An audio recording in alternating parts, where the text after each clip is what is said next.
Why did I go away for over a year?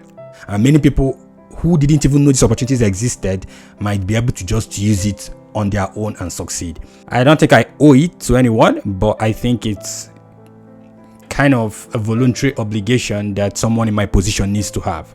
So our long-term goal is to build a community, a platform that anybody fresh out of medical school can come into and get everything he needs to relocate to the country of their choice. That is the long-term plan. I said no, that the people must not see any way that I benefited from this process. I was already so sad. I was already so disappointed. I didn't even know what to do of paying back everybody 100% of whatever they paid to me. Just know that the Iho-Hub is far bigger than whatever you think you're seeing today. In fact, I was already in the process of relocating to Canada even before I came to Oman. I kept the doors open to make sure that nobody would have the right to accuse me of anything in the future. And let those who can get it. Why not just show people this opportunity and let them capitalize on it and put in the work themselves? Have you asked yourself that? That is how fraud starts. In the long run, we hope to expand to as many countries as possible, including the popular countries like Australia, Canada. Why did I go away for over a year? Why did I disappear for more than 1 year? That's the big question that's been on some people's minds, especially when they began to see my video again and they began to see me talk about the Iho-Hub and Vident solutions and everything. So some people were wondering, this guy was here last year, he was all over the place, and then suddenly we stopped seeing him, he disappeared, and we don't even know what happened to him. Where has he been? Where is he coming from? Some people even said, I think he's a scammer, he took people's money and ran away. Hey, now I acknowledge the fact that it's sometimes strange for people who are in the eye of the public to suddenly disappear, and for an extended period of time, especially when there are issues that people think are still hanging, or when that disappearance didn't happen in the best of times, or when people were expecting something and they didn't see what they were expecting. I understand that that can really raise questions in the hearts of people, and as we grow, we get to learn more from our interactions with people. I don't know everything, and I believe maybe in the future I would have handled my disappearance in a different way. Sometimes people are looking up to you, and as much as maybe they didn't pay you any money or something, but people who looked up to you for direction, looked up to you for guidance, looked up to you as a role model or whatever, and you just ghost them and they don't know where you went to. That leaves room for lots of speculations in the hearts of those people as to what happened, more so when they hear some funny things and you are not showing up to counter them, and you are not visible. It's easy for them to believe whatever. Okay, so this video is meant to as a form of accountability to you guys who follow me, not because I've done anything wrong, but just as a show of good faith, as a leader, okay, in this space, in my right, to stay publicly accountable to my followers. And I also think it's a form of respect to people who watch you, who glean from your content, who follow you. I think it's a form of respect. I don't think I owe it to anyone, but I think it's kind of a voluntary obligation that someone in my position needs to have. Okay, so I acknowledge some of your worries. For those who did stop seeing me and they kept asking, where's this guy, and maybe they'll go and ask the wrong person and the person will tell them funny things. Okay, so what actually happened and why did I go off the grid between 2025 around May or so till July 2026.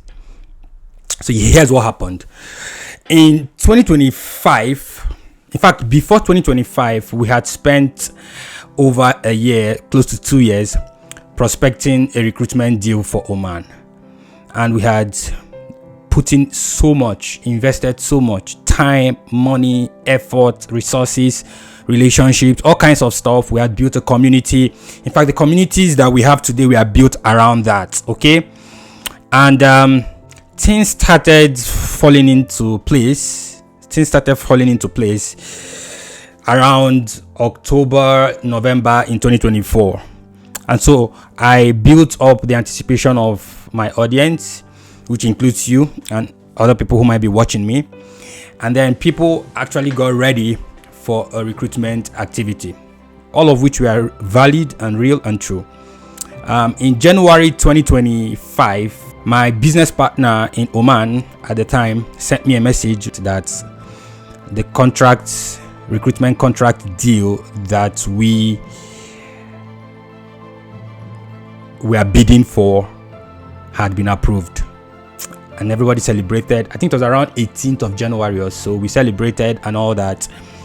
And so I decided to wait a bit and, see how things unfold before I presented it to the audience, my people.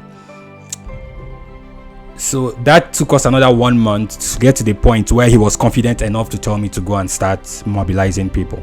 So on February 27 or 28 of 2025, I made a public announcement and people began to register. In fact, that same night, lots of people registered. And over the course of about 6 weeks or so, nearly 150 people signed up for that program. Okay.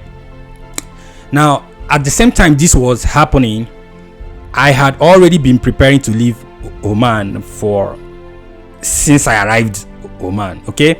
In fact, I was already in the process of relocating to Canada even before I came to Oman. So it happened that in 2023, I already got my PR. Okay. And in 2024 January, we came to Canada and did everything, went back to Oman and spent another 1 year. So it was during the last 1 year that things around the recruitment process began to fall in place. And then we started the entire process. I found a partner who was going to work with me, who was an indigene, who was going to, everything began to pick up. And by 2025, January, February, when things really picked up, my departure was already closed. So I had fixed my date to leave the country for April. That was 14th of April. And of course, that date could not be changed. Flights have been booked and everything. In fact, I was very happy that finally the Oman recruitment deal had worked before I was leaving. I could manage the process from wherever I was. But part of the agreement was that I was supposed to be coming into the country every 6 months. So to keep that contract going, to keep my status in Oman going, I had to be visiting Oman every 6 months to keep it going. I was willing to do that. I was ready to do that. I was prepared. My mind was already prepared to do that if everything worked. And then we kept going. Then I left in April. However, after I left, the entire process began to fall apart piece by piece. Multiple things started happening. I just couldn't explain. It felt like a spiritual battle.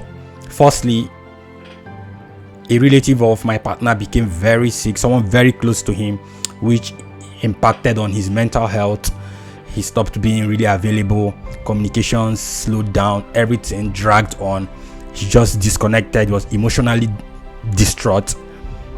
And while we were trying to put him together and trying to find a way to get someone to perform his responsibilities while he sorted out his family issues, he was unable to continue his duties with respect to pursuing, the contract, following up with the ministry and everything. And before we knew it, he was informed that the contract has been taken away from him. And they gave him a reason, which I don't think I'm going to be sharing with you. So he didn't tell me, he was in a very bad place. He was in a very, very bad place. And I get it. When people that close to you have issues, it could really impact upon your mental health.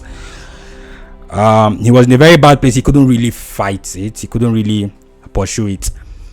And around, was it May or June, we were faced with the reality that everything could fall apart. We tried to save it. He tried. I pushed and pushed and pushed, but he couldn't. So at a point, we just had to let it go, and everything collapsed.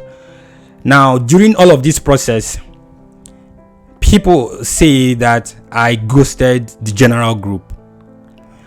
Of course. What I used the group for, what I was doing on the group, was primarily to promote the Oman pathway.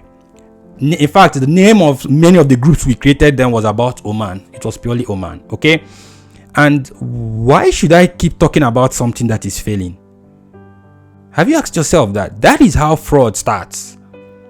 Okay? Now you see some people who went to med school, they failed out of med school, but they couldn't tell people that they failed out of med school. So they stay in med school and keep pretending like they're in med school until they finish their class, graduates, and they are still in med school.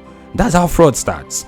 So the first thing we did was, when we noticed that there was a problem with the deal, was to stop all forms of marketing.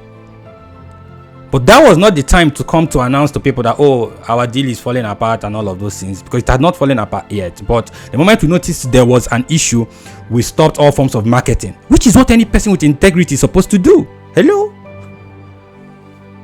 Number 2 is that we stopped onboarding anybody.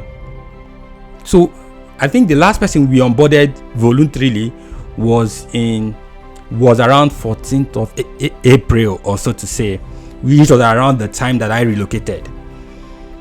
And I started noticing all those issues with my partner and all that. So I got worried, and then I stopped onboarding people into the platform. We took down the website. We shut it down so that people wouldn't keep going there to pay, because it was automated payment. If you go there and click, you just pay and sign up. So we disconnected the things to sign up on the website so that people will not keep paying. Because people were calling, people were sending messages, oh, I want to sign up, let me sign up. And would you believe that even after we hid and disconnected and removed, we tried to dismantle the payment process, someone still found a way to find something and somehow to make a payment. I was shocked. We had dismantled the process. We were not advertising again. We were not talking to anybody again. If you reached out to us, we were not accepting people. We paused accepting people. We stopped accepting people.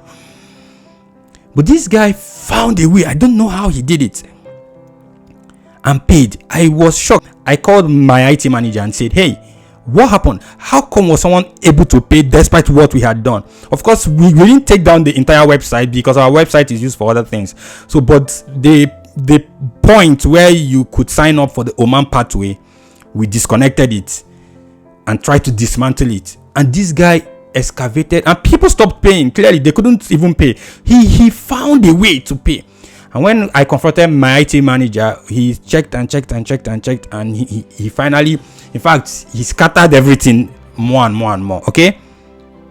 Till today, that person who made that payment has not sent us any message, has not told us where he's from, who he is, or anything. And he might be somewhere today thinking we stole his money. He did not send us an email. He did not send us a WhatsApp message to come and claim his money, because we were like, fine, when he doesn't hear from us, he's going to reach out and then we'll respond to him. He never reached out to you today.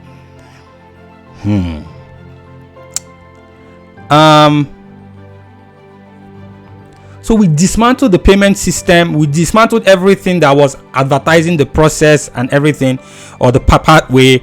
And we focused on people that were in the community, which is people that are paid. So I believe that I had a responsibility to them to keep them abreast with information. I kept posting on the Telegram group. I kept explaining where we were and where we were not. I told them, listen, there are some issues we are having. We are not sure where we are heading to. If you think you want to back out, feel free to back out, and all of that. You are going to get 100% refund. Unless I forget, at this time we had spent money. In fact, we had sent millions of naira to our partner to do stuffs in Oman at this time. So a lot of the money people paid has already been invested in the process. That was just registration for the process, right? We had invested a lot of that money into the process. We had staff more than we used to have before who were working, and all of that. And we stopped collecting any money. We stopped accepting any registrations, but we kept paying our staff. Everything kept going on. But we told the people that we are working with. In fact, we announced on the platform. You can go and check it there. It's open now. It's public now. I can also put the link to the platform where we held this recruitment process in the description of this video. You can go and check it out for yourself.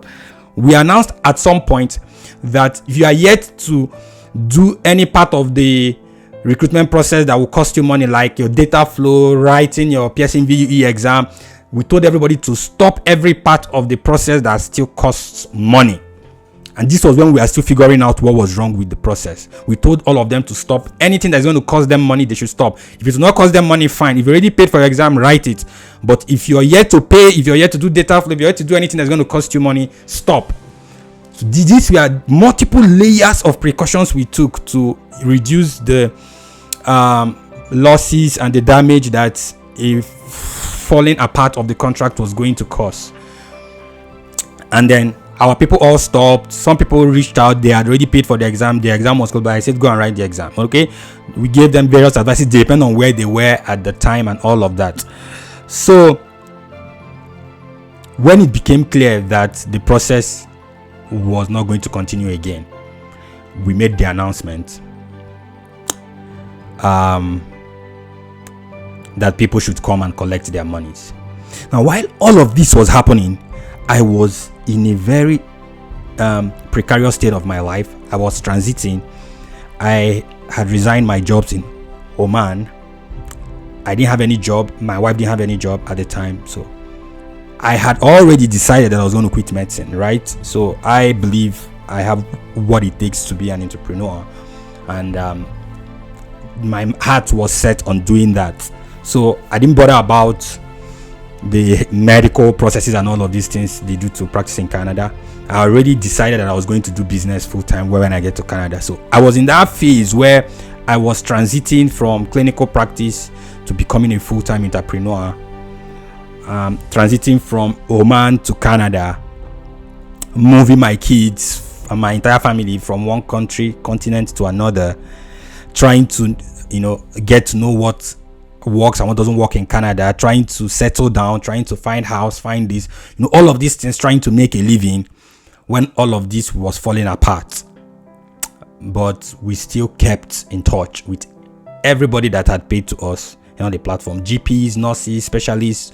We kept in touch. We kept updating them on what was happening. And when it was time to pay them back, we used a lot of our money to pay back the people. Millions of naira, multiple millions of naira. In fact, almost all the income my family made for the first 3 or so months of being in Canada was used to pay people.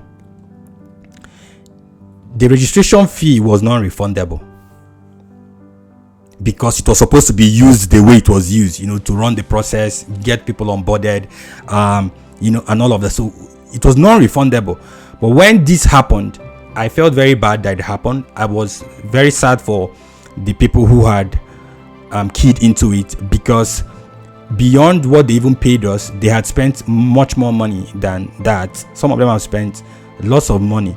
Okay, so I was really pained, and the only way I could show my remorse and I could show that I felt their pain was to carry as much of the pain as I could on myself. And so I decided to take up the pain of refunding every single person 100% of their money. I didn't even say 50%. I could have said 50%. I could have said 25%. I could have said 75%. I said no, that the people must not see any way that I benefited from this process.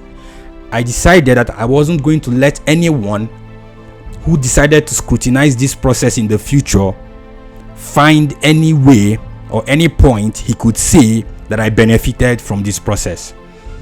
What has happened has happened. What was left was making sure we closed this process in the most decent way as possible. So I decided to take on that burden, that financial burden of paying back everybody 100% of whatever they paid to me or to the company. So we made the announcement and we started to make refunds. So I was working, doing what I do, And every money I was making, every money my wife was making, we were sending everything, saving nearly everything, and using it for the refunds. And we are living off our savings while still navigating a new country. It was a very dark time for me. Now, that was not the time for me to come and be in people's faces. You need a lot of mental strength and mental health, a certain level of mental health, to put up a camera and make video, to do a live event, to do Zoom meetings like I used to do then. I wasn't in that mental space. I would say I went through one of the darkest periods of my life. I can't begin to share with you all the things I did to raise that money that I used to pay people back, but you'll be shocked. And but we did it, and I was just focused on making sure that everybody was happy, everybody who had paid us, that all our clients were happy, that we settled them. We gave them 3 months to come get the money. I held a Zoom meeting. It's on the platform. Everything I'm saying can be fact checked. Just sign up to the Telegram. You're going to see the point where I invited everybody for a Zoom meeting. And in that Zoom meeting, I spoke to all of them. I advised them. I encouraged them. I told them not to give up. I even told them that if they wanted to continue the process by themselves, I shared with them how they could continue if they found a way to do it by themselves, or if they found a job. I kind of just helped them. Everybody understood. All those who showed up, as usual, everybody did not come for the meeting, right? And of those who came, there's nothing you can do at some level. You just have to do your best. My part was to invite them for the meeting, and their part was to show up. So I made the announcement on the group. Those who came. We had the time we spoke. Many of them were happy. They appreciated us for being truthful to them. They appreciated us for carrying them along, for sharing with them what had happened, and for being truthful about it, and for being willing to send them back their monies 100% and everything. I was very sad. If I had recorded that video, you would see how very distraught I was in that period of my life. I was very, very down. The last thing on my mind was setting up video to stay in the face of people. I literally disappeared from the internet. Okay, I literally disappeared from the internet to sort out these things. And then 3 months passed. The 3 months finished in December, and some people had still not come to collect their money. So I made an announcement again, and during all of this time, we were bleeding money. We were still paying our staff, because we needed the staff to stay on board to keep doing the refund, processing the refund, because this was lots of people were coming. So while I was struggling to raise the money, my staff had to stay on board to respond to the messages, to make the payment and all of that, to process the refunds and verify the people. We had an accountant, we had admins, we had, like, my salary bill at the time was almost 600,000 naira per month at some point. Okay, that I had to pay people who were working for us to keep the platform going.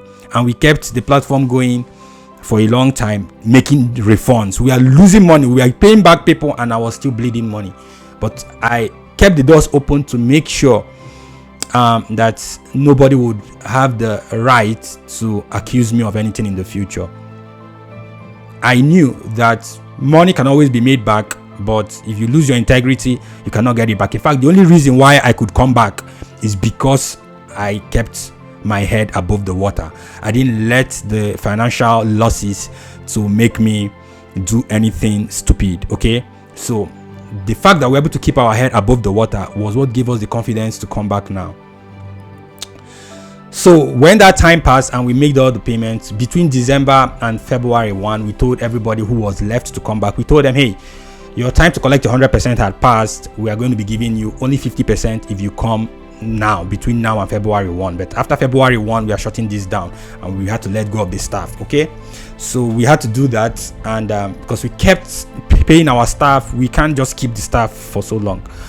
And so between December and February 1, only one more person showed up to collect their fees, their money, and we paid the person 50% around February 1 or 2. And we made an announcement that we had shut down the pathway and everybody could move on. And that was it. In fact, it was towards the end of 2025 that I began to get back myself, and I began to start thinking about my life again, start thinking about my decisions, my plans, my purposes, and all of that. And that was when things started waking up again. But then coming to do anything with Nigerians was not on my mind. I was already so sad. I was already so disappointed. I didn't even know what to do. So I decided to focus on building my business in Canada. So it was during this period, despite all that was happening, that I registered my company, Vidan Workforce Solutions, in Canada. Okay? And Vidan Workforce Solutions had a home care service and a recruitment wing. So the home care service was called Vimsa Home Care Service. Our website is still there. You can go check it out, vimsacare.com. Vimsacare.com. It's still there. Then the recruitment part is still there. So we started this company. And of course, when you start a new company, it takes a lot. I'm not sure what people think business is, but it took a lot. We had to come up, we had to build an application for it. We had to, do the registrations, the licenses. Canada is not like Nigeria where you can just think of a business and start. In Canada, you have to get all the licenses first, spend all the money first, then before you start. So it's going to cost you everything. You have to pay the price up front. So we had to do all of that and started Vimsa, started pushing it, and then the recruitment part and everything. And then while we were doing this, by then I was getting back myself mentally. I was becoming stronger mentally. That was towards the end of 2025. We also started reaching out to countries again, new countries again, to see, because we already have the license to recruit for Nigeria. We started reaching out to new countries to work with them to recruit Nigerian health workers. Okay, but that was not something I was going to share with anybody. For Oman, we built the anticipation even before we got the contract, right? But this time I said no, I want to get the contract before I build any anticipation or before I tell anybody. So we started reaching out to people, countries, ministries of health, hospitals, and all that.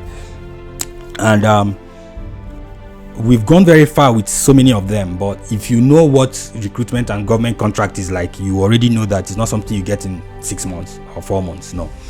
So we had various levels of conversations with some of them. Some require us even to work with the Nigerian government and all. There's just a whole lot going on, and we are still working on them as we speak now. Okay, some are close to fruition, some are yet to come to fruition, but we didn't stop that part of our company for so long. We kept pushing it on the Nigerian front, and we are hopeful that sooner or later one of them is going to work out and we'll be able to present an actual job to people. So while all of this was unfolding, the idea sunk into my head. One of those days I was just thinking, and then I realized that most of the people we've helped to travel abroad, we are people we just guided. We are people we just supported through the process, like showed them how to do it, where to go. They wrote the exams by themselves. We didn't really have to get a job for them. We have also seen situations where we aren't really confident to put out an opportunity there because we did not have the contract to do that with either the government or the hospital or whatever. And because of that, the opportunity died. We said no, we can't keep letting opportunities die like this. We need to give people the chance to do it themselves if they can. Okay, and that was when the thought or the vision for Iho-Hub, International Healthcare Opportunities Hub, came about. That was how it came about. I said, look, this is what we are going to do. We are an agency. We put in a lot of work 24/7 into finding opportunities, and then after we find them, what takes a lot of time for us is closing the contracts and doing it as an agency. And sometimes we are not able to do it and people don't even benefit from it. Why not we open the doors, and when we find these opportunities, we show it to people and let them do their best. Some people will get it, some people will not, but those who get it are people who would not have gotten it if we never told them about it. We said, now let's tell people about this and let those who can get it for a very small fee relative to what we used to charge before. Okay, because to get a job for you is in the millions, but this we can take a few tens and hundreds of thousands to do this, and let people who are interested and serious try it out themselves, and people may succeed in this by themselves instead of us waiting to do it as a company and trying to get a contract which has a lot of bureaucracy and red tape, why not just show people this opportunity and let them capitalize on it and put in the work themselves? And many people who didn't even know these opportunities existed might be able to just use it on their own and succeed. So based on this, we opened the door to the Iho-Hub. But we weren't sure how Nigerians were going to receive it.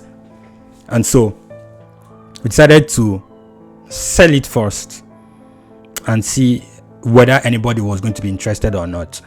And then we opened the door. I made the advertisement, I made the announcement, I made the comeback, I made the videos. And to my greatest surprise, people flocked in. I said, oh, they're interested.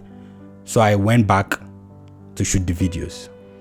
I shot the videos, I put the things together, I put the blueprints together, and then we've kept making the platform better and better. So what you're seeing now, if you're in the hub, is not the end product. We are still working on it.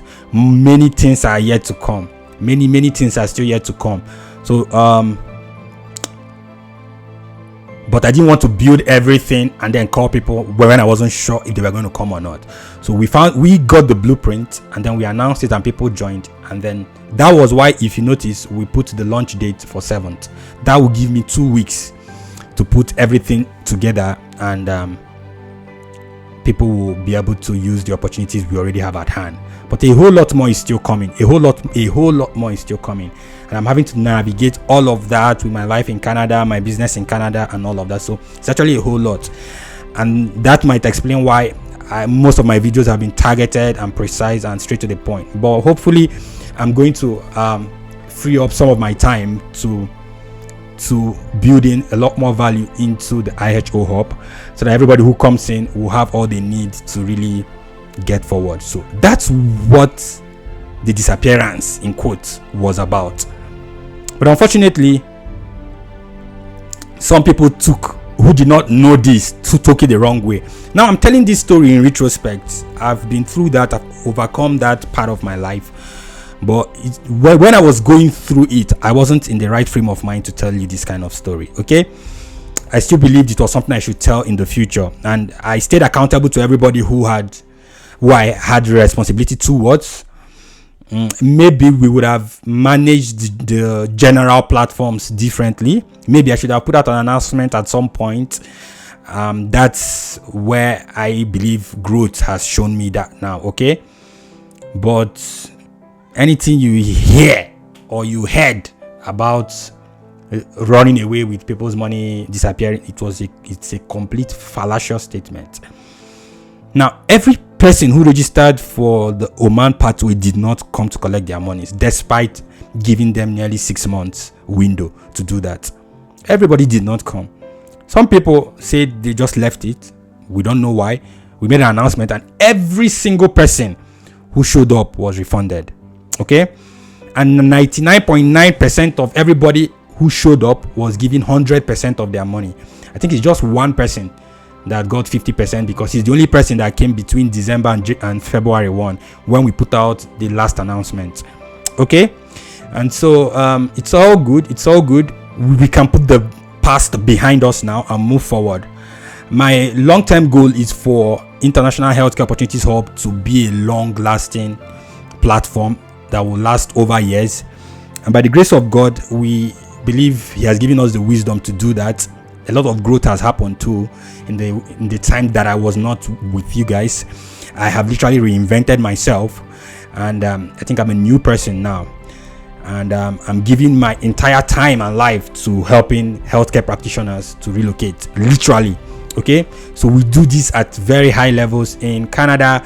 We are already getting into some partnerships and all of that, to help people, and we are working with Nigerians to support them, and we hope to extend it to the rest of Africa and to India and the rest to support them in independently relocating. And whenever the deals we have or we are working on happen, we're also going to put it out there. So I've decided to focus 100% on recruitment and international relocation and guidance, and I believe it's worth my time, both on the Canadian front and on the Nigerian front. Okay, so we are not yet bringing Nigerians to Canada, but as things progress, we are going to add many more countries to the Iho-Hub. And even though we started with countries that are not popular, I'm not going to mention the name of the country yet here. We already have the blueprint to include popular countries that have opportunities for doctors and nurses and maybe other healthcare professionals. And then we can build something structured. There are many doctors and nurses and healthcare workers, pharmacists and the rest who are just clueless as to how to relocate. So our long-term goal is to build a community, a platform that anybody fresh out of medical school can come into and get everything he needs to relocate to the country of their choice. That is the long-term plan. So our long-term goal is to build a community, a platform that anybody fresh out of medical school can come into and get everything he needs to relocate to the country of their choice. That is the long-term plan. And we might start with the countries we are starting with now, but in the long run, we hope to expand to as many countries as possible, including the popular countries like Australia, Canada. I'm not sure we're going to do UK, but be that as it may, just know that the Iho-Hub is far bigger than whatever you think you're seeing today. And I am ready to commit as much of my time as possible to help health workers across Africa and Asia and wherever they are, even in the UK, because there are doctors in the UK who are trying to relocate to Canada. So we are working on so many things, and be rest assured that we are back. Hopefully we are going to stay back and be rest assured that our integrity is intact. We have zero tolerance for playing with people's funds. Okay, in fact, the moment you pay me for something, I lose my peace until I deliver that product to you, and I believe that is how it should be. Even though unfortunately Nigerians have been scarred so much that they've lost trust in so many people, but it's not my job to fix Nigeria. It's my job to ensure that as a person and as an organization, we maintain the etiquettes and the standards that make for trust, integrity, responsibility, confidence in our customers. Okay, thank you very much, and I hope this video does justice to this. And see you in the next video. Something big is coming. I'm going to make a very big announcement. Meanwhile, if you're not yet in the Iho-Hub, go and join now. Go and join now. Unfortunately, the discount period is over and the price has gone up now. So click on the link to sign up and you're going to see what the new price is. We did not take it up to 100% yet. I think we moved it to around 75 or so percent increase. It did not double as it was supposed to do. We still left some discount, about 25% discount. So take advantage of that to sign up now. And something is coming soon in this August. Something is coming in this August. Join the hub. Do what you need to do. You're a doctor, you're a nurse. In fact, I don't think it matters how many years experience you have anymore, because the hub is not restricted to anything. Just even if you're just leaving medical school and you're looking for that direction, which pathway to go, I'm going to be bringing other people beyond myself, doctors and other professionals who have relocated and who are willing to, speak to you frankly. So many of you, your friends, once they travel abroad, they block you. Okay, so it looks like the information is there, but it's not there.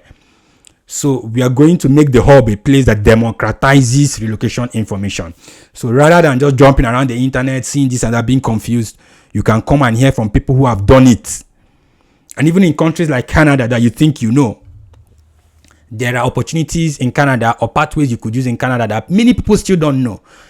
If you already know everything, by all means, don't join the hub. Okay, it won't be of any benefit to you if you already know everything. But if there is something you don't know, or you believe there is something you might hear, that fee you're paying is not a life-changing money on its own. But invested in the hub, you could just hear one thing. It may not be everything we do. It may just be 1% of what we do that you need to be able to relocate. And so I think the issue of years of experience, we can officially now trash it out.